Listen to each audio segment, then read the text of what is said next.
Guys, we're about to do a little breaking down of a bulldog, okay? The bulldog is coming out. This is Ocean. Hey, is this one of your favorite ones? Yeah, this is like my son. Okay, this is his son.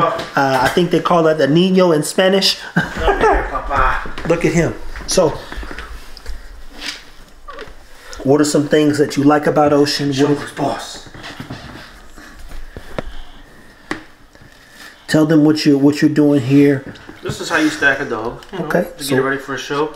The biggest issue with him is the dip in his back. And what's that called? Well, it's called a dip in his back. It's caused by certain things. The other thing is his tail set's a little too high. You can see it. Tail set's a little too high this way. Tail set should go further down. It should be down that way. He is a very dominant dog, so he does keep it high. And I would like his bottom jaw to be a little bit more pushed in. That's, for me, those are the things. So this causes, it's a cause and effect. His upper arm, the bone from his elbow to the, look at him. Watch. Show him who's boss. Hey, show him who's boss. Hey, show him. He'll normally go real stern and flex. So when this is too short, it lowers the front. When you lower the front, like a seesaw, the back has to go up. So when that happens, you get a dip in your back. So a lot of times when I judge dogs or when I see other people's dogs, good boy. Because his front, dead on the money. It's straight, forward. Huh, Papa. Huh. Good boy. Come here. I was gonna come back there. Go ahead. He'll come to you. How you doing, buddy? Yeah, he's super. Come on. What about the rears? What about a bulldog's rear? How should a bulldog's rear be built? Muscular, thick. Come on. Leaving. I'm curious now. He like, boy, let me out. No, he likes peeing on people's stuff that he don't know. Come on, let's go. In. Come on, man, what the heck? Let's go. Let's go. Go to your room. Go in. In. Good boy. So, the thing is you just have to learn to break down a dog and be able to identify his faults. Because a lot of times people will say, oh, that dog has a high rear. Well, in reality, he has a low front. Yeah. So it's not that he's, I mean, technically, yeah, he is high in the ass. That's what it looks like to the common untrained eye. But why does he have a high ass? Why is his tail set so high? These are the questions as breeders that you have to be able to answer to be able to fix. Same thing as being a judge. You can't just say, oh, your dog has a high rear. You have people who are inexperienced, and you have people who are truly and genuinely trying to learn. So you as a judge and you as a breeder should be able to identify, hey, the dog has, you know, upper arm issues or lower arm issues. Some dogs have short upper arms, but they have long scapulas. You know, so they have the appearance of a good top line. So, I mean, you just have to learn those things. The tail set is because the first angle is wrong. You know, once that first angle is wrong, just like when you're building a perfect square, one square's off, one angle, one corner's off, the rest is out of square. So, you know, once you're building something, this is a live object, it's a little bit harder. You can't just say, oh, let's redo it. Can we compare both? Can we get a puppy and show them what that looks like and put it on one of these tables or whatever? Yeah, I can go outside and get a puppy. Yeah, grab a puppy. Let's see. I'm not gonna get one of them because I guess I can get one of them. Yeah, it don't matter. Yeah.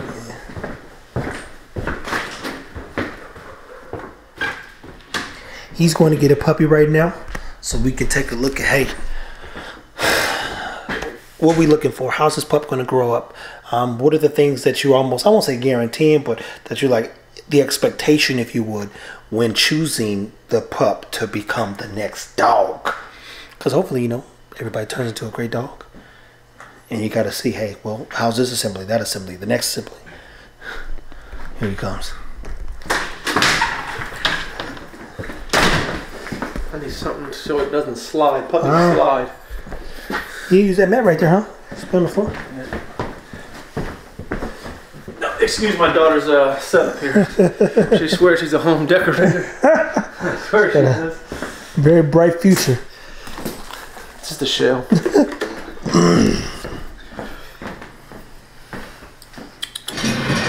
So, this is why I picked this one. There's lines. Look. There's lines in the design. Use the lines to set the dog up. It's a box the dog should fit in, correct? See, look. Front feet.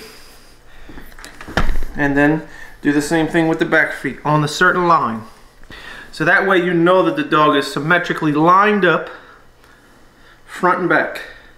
Now look, the angle. See how her tail is down where it's supposed to be? Mm-hmm. It's not sticking up this way. As far as upper arm, she has a lot better upper arm than Ocean does because she doesn't have that huge dip in her back.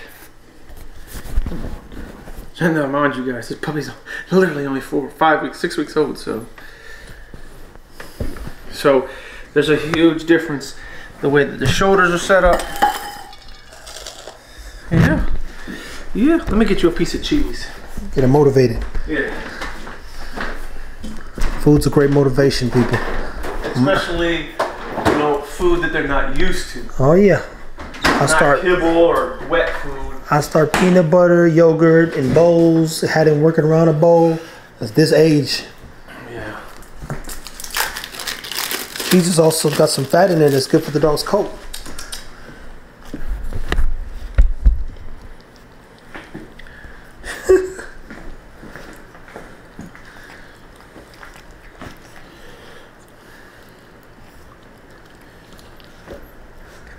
Joker looking good, boy. Them teeth don't feel so good. But you see that there's no dip in her back? Yes. Ah, damn. Teeth are like razor blades. She's inspired, boy. That cheese got her inspired. So your expectation for this dog is to grow up and become what? Like, how do you know this is going to turn out real well based on, two or three things. One, both parents are amazing. Yeah. Now, is every puppy going to be amazing in that litter? I don't know. That's a pretty special litter, man. But for the most part, I would say this puppy is the cleanest. She's the tightest skin. She's the most A-B-ish, but correct overall puppy. So when you're comparing it, you compare. So a lot of people, when they breed two dogs together, I fell victim of this too. When I breed two dogs together, I normally just pick the one that I like. Mm-hmm. Like, oh man, that's the one right there. I love her. But normally, if you go back to what you did the breeding for, why did I breed this mother to this father? Pick the puppy that exemplifies the pairing that you were trying to create, and that's the puppy you pick. Which goes back to, is I told somebody, people often just pick the biggest dog, right? Yes, that's not always the right one. No, and that's your point. You go look at the other ones, you say, man, there's some great pups, but you want the most complete dog. If you can make sure, basically find what's most complete, you can build a lot. Would you say quicker, faster, slower, what? Well, more correctly, or what? Well, it's not only that, you can create a more sustainable product. So for an example, we'll just use, there's two ways of looking at breeding dogs. You can look at dogs from features, which is phenotype, and then you can look at genotype, the parents, the grandparents, and what's behind them. So if you're trying to change your overall appearance, we'll just say that you were trying to make a short back dog. You had a longer dog in the beginning. Now I have a short back dog. So to have a short dog, it's height times length. The height of the dog should be the length of the dog, not to exceed 1 extra inch. So if you have a 20-inch tall dog, the dog is supposed to be anywhere from 19 to 21 inches long.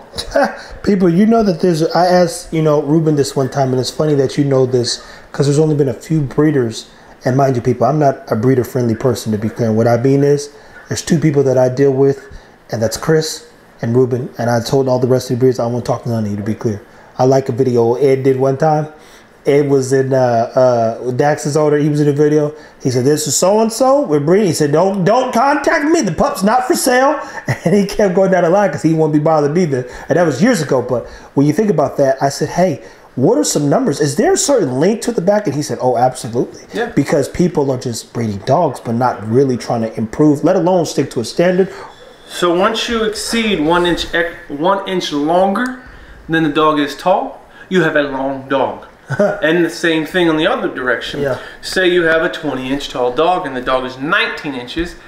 If it's anything less than 19 inches, you have an extremely short-backed animal. Now with Frenchies, that's... So why is it that they want, and I know you're not a bully person, but why do they promote just such a short back in the American Bully on a short back? Well, anything... So the same conversation we were just having earlier. Yeah. Well, bodybuilders. A guy who's 5 foot tall will always look thicker than someone who's 6 foot tall. Boy, like a brick. That brother looking like a brick most times. You know, it's not only that. Let me ask you this. I know this is going to sound wrong, and I've asked you before. No, you good. I know we can't use that word. So, little people. Have you ever seen a skinny little person? Never. I'm not saying that they're fat, but you've never seen an anorexic little person. Never. They're always thick. As a boy? So I think is, you know, when you get a shorter back dog, you condense all that thickness in a shorter back animal. Does that impact their quality of life? So I had a dog that was abnormally short, and I had his back x-rayed, and I had him checked for what's called a hemivertebrae. Yep. You have very common in the French Bulldog. Yes, and some vertebrae, some Frenchies are missing a vertebrae. Yep. That's why they have such a short back. Yep. And that's why I had his back x-rayed to see if he was missing a vertebrae. Dude, he was abnormally short back. Any person who ever saw that dog, he was probably 17 and a half inches tall, 15 inches long. Oh, it was abnormally weird looking. I mean, it was cool as hell. He'll be like a smart car. Yes, he was built just like one, bro. And he looked cool. He looked amazing, but I had to take him to the vet to make sure there wasn't no, damage. Like, was he missing a vertebrae? Was he having a I mean, he always, normally dogs that have hemivertebrae, when they take a shit, they don't bend their back. Yeah, hurts too bad. They just stand up and take a crap. That's why you got to wipe the Frenchie's butt a lot of times when they're pooping, because they can't put them legs under them. I don't breed Frenchies, so I don't know. But no, I know. I'm just saying that's a very common thing in the French Bulldog, where they got to keep them wipes on because the dogs just stand up and poop. Yeah. Not a big arch because they already got a roach back. Yeah. So I don't know. I just think that. So he did or did not have any back issues? No, none. That's crazy. I mean, he cocked over like any other dog, and I took him in, got his back done. Even got his hips done. Nothing. That's Everything crazy. was cool, and so that's why some people, it gives you that illusion that it's more dog. There you go. So objectively, it's almost for an aesthetic thing. Yeah, it is. Not a quality of life thing. I mean, a lot of people don't understand the significance of the numbers that they give out. I've been doing dogs for 20 plus years, man. When somebody tells me they have a dog that's over 80 pounds and he's under 18 inches tall, that is a lot of animal, man. It is. It's a lot of animal. Super dense, super compacted. I don't know if that's a good thing a lot of times. Well, I'm not saying that. I'm just saying that, I think that the internet, I remember when the internet came out, unfortunately. I remember when it came out and people were telling their stories about their dogs. And over the years, 2 pounds here, 3 pounds there, 1 less inch here, to where the dog now is almost unbelievable. Like, my dog's 18 inches tall and he weighs 94 pounds, bro. I had never in all my life seen something like that. Yeah, it's suspicious to be clear. There is some dogs out there. I have some dogs here that are 18 inches tall and 90 pounds. It's nuts. But there's not, there's not kennel fulls of them. No, it's every so often.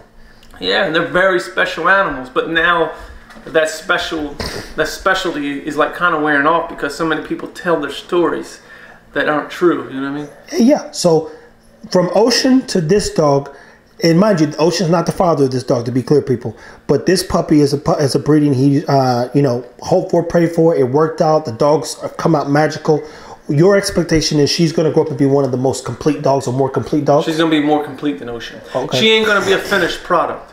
So she's a dog that I can breed to Ocean, or I can breed to Ocean's son that I have here, that I've corrected his upper arm too. So now I can breed them to these two, and I can get closer to my dream dog. And people, one of my guys, he says, you know, I liked his paraphrase, how he phrases things. He said, you know, Trev, one of my goals is to create like a library where I can go and reach and call, you know, grab some tools or a nice toolkit. Boom. So for now, people, how do you break down a dog?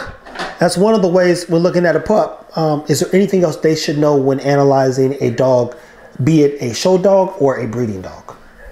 No, I mean, I don't know. I just have an eye for it, bro. Yeah, and I mean, there's little things that you can do. You can check the bottom jaw, see how flat it is. That's one thing that, you know, some little tidbits I've learned over the years.